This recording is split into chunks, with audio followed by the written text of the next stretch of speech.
नमस्कार बंधुरा welcome to Deepa's home kitchen गलपाड़ा। आज के आमी बानाबो निरामिष दिने सुस्वादु एकटा तरकारी डालेर बड़ा और पटल दिए आमी एटा करब।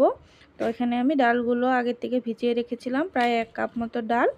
तो एखाने आमी डालगुलो भालो करे मिहि करे बेटे कालो जिरे और नुन हलुद दिए भालो करे फेटिए निয়েছি। फेटिए निয়ে तेल गरम करे बड़ागुलोके आमी भाजते दिए दिलाम एके एके। तो देखो बड़ागुलो आमार भाजा हये गेছে, এখন আমি তুলে নিলাম। ওই কড়াইতে দিয়ে দিব তেলের মধ্যে দিয়ে দিব তেজপাতা, দিয়ে দিব গোটা জিরে, এখানে কেটে রাখা পটলগুলো আমি দিয়ে ভালো করে ভেজে নেব। তারপরে এখানে দিয়ে দিব নুন আর হলুদ।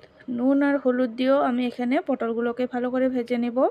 ভেজে নেওয়ার পর এখানে আমি দিয়ে দিব বেটে রাখা মশলাগুলো, ধনে, মৌরি, জিরে, শুকনো লঙ্কা আর আদা বাটা এখানে আমি দিয়ে দিলাম। মশলাগুলো দিয়ে আমি কিছু সময় ভালো করে কষিয়ে নিব। ভালো করে কষিয়ে নিয়ে দেখো আমার মশলার থেকে তেল ছেড়ে এসে এটা আমি ঢেকে দিলাম। দেখো আবারও আমার মশলার থেকে ভালো করে তেল ছেড়ে দিয়েছে। তো এটাকে আবারও আমি ভালো করে অল্প নেড়ে চেড়ে দিয়ে এখানে আমি দিয়ে দিব আবারও জল। ভালো করে কষিয়ে হওয়ার পরে এখানে দিয়ে দিব আমি জল। জলের মাত্রা কিন্তু অল্প বেশি করে দিতে হবে, কারণ ডালের বড়া কিন্তু অনেক ঝোল টেনে নেয়।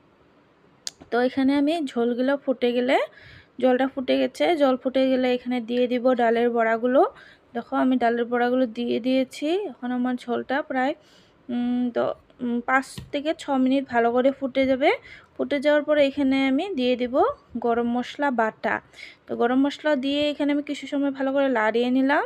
লাড়িয়ে চাড়িয়ে নেওয়ার পর এখানে আমি দেখো একটা বাটির মধ্যে ঢেলে নিলাম তরকারিটা। এই তরকারি কিন্তু গরম ভাতে খেতে নিরামিষ দিনে খুবই ভালো লাগে।